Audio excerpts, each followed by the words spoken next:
beautiful souls, welcome back to my channel, or if you're new here, welcome to When the Stars Aligned. My name is Kelly, and in this video I'm going to be talking about human design and astrocartography, and how I've recently played with some interpretations of bringing those systems together. So this video specifically is astrocartography placements for your human design type. Now, if you are new to astrocartography or you want a little bit of a rundown, here it is, and I'm going to keep it as simple and hopefully easy to absorb as possible. Astrocartography is locational astrology, or it's the astrology of geography. We are all born, right, with a unique natal chart that is comprised off of our birth details, including the coordinates, the location of where we're born, because where we are born does deeply impact how the constellations are read in certain configurations and what that means for all of the planetary placements in our chart. So in the moment you're born, in that location, it casts the map of your natal chart, which has all of your planetary signs. Now, in that exact same moment, planetary lines were doing something across the whole world. So just like you may have heard of ley lines or energy vortexes, these places that have highly condensed or specific energy on the planet, you can think of your astrocartography lines like your own personal ley lines for your soul and for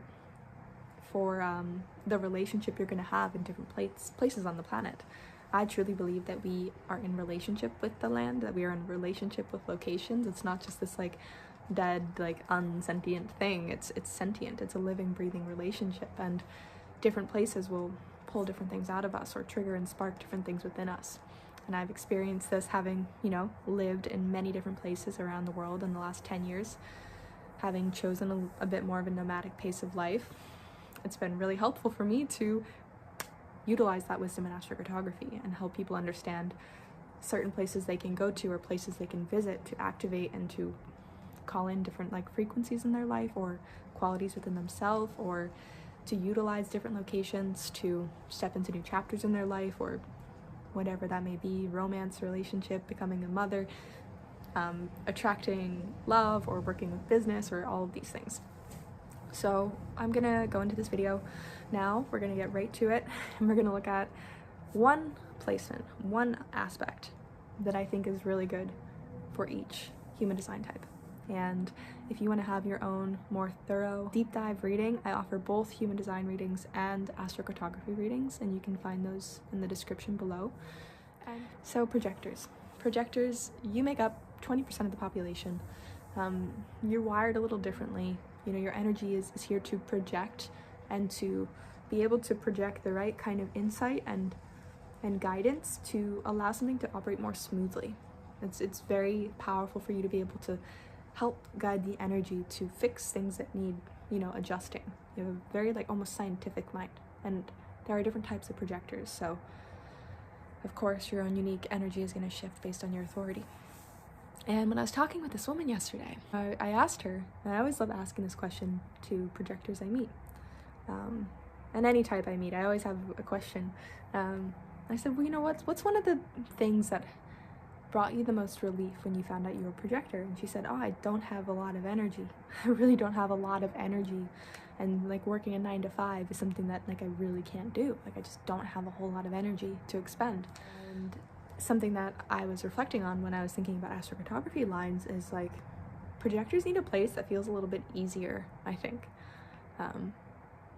Given the way the consciousness is shifting on the planet, I honestly don't think anybody likes working a 9 to 5 job. I feel like the sense of work is changing hugely, and people really only like or have the energy to work a 9 to 5 if it's something that is their sole purpose. But for the projectors out here listening, just know you're not alone. The system is messed up and it's changing, and we need your insights to help change that system. But most people on the planet don't have the energy. Every generator I meet does not like working, that I work with, does not like working their corporate 9 to 5, or even any 9 to 5. The system's got to change because none of us are being supported in the way that we really came here to shine.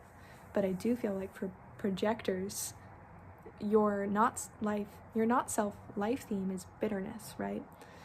It's when maybe the invitations aren't coming, or if you have been a bit jaded, or if some experience has left you feeling a little bit empty-handed, or if you struggle with not being seen, or feel like you're not being seen, and that really weighs heavy on your heart, and you have a little bit of a harder time like surrendering and dropping into just your baseline of like just being and presence and play, it's probably because, right, this world around us is like so frenetic, and it kind of throws everybody out of whack. And I feel like projectors need more ease to like provide the antidote to the bitterness. More ease, more flow, more surrender, more maybe even like connection to your emotions and your feelings, because I would say it's very feminine. Like to feel life is much more feminine than to think and to calculate and to penetrate, right? So I think when projectors find themselves on a line that supports more of a surrender, a flow, an emotional attunement, it can really balance your nature. So what I was saying to her, what I'm going to say to you, is that I feel a great line for projectors are moon lines, but not just any moon line, because some moon lines can be a little bit topsy-turvy and can, make you feel like everything's changing all the time. We're looking for a moon line and a positive aspect to your midheaven. Why your midheaven? Your midheaven in astrology it's kind of like the stage that you walk out on. It's like, what are you here to be recognized for? Projector. What are you here to be seen for? What is the unique way that you can shine within your small community or large community? It doesn't really matter about the numbers. It's about the truth of it. It's about the authenticity.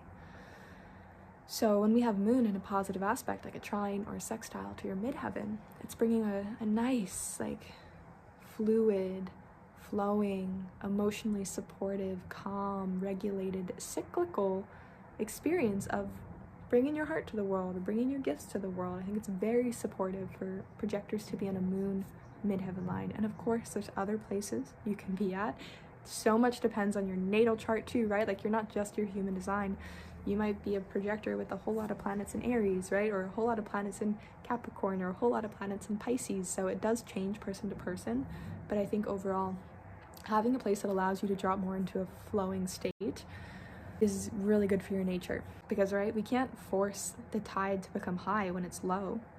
Just like you can't force an invitation. Just like you can't force your gifts developing and like coming out to the world. It's like those things that just have to come, and you have to let them come, and you have to embrace and enjoy the waiting. So I feel like a moon on the midheaven line can really help you embrace the waiting in a calm, nourishing, emotionally balanced way.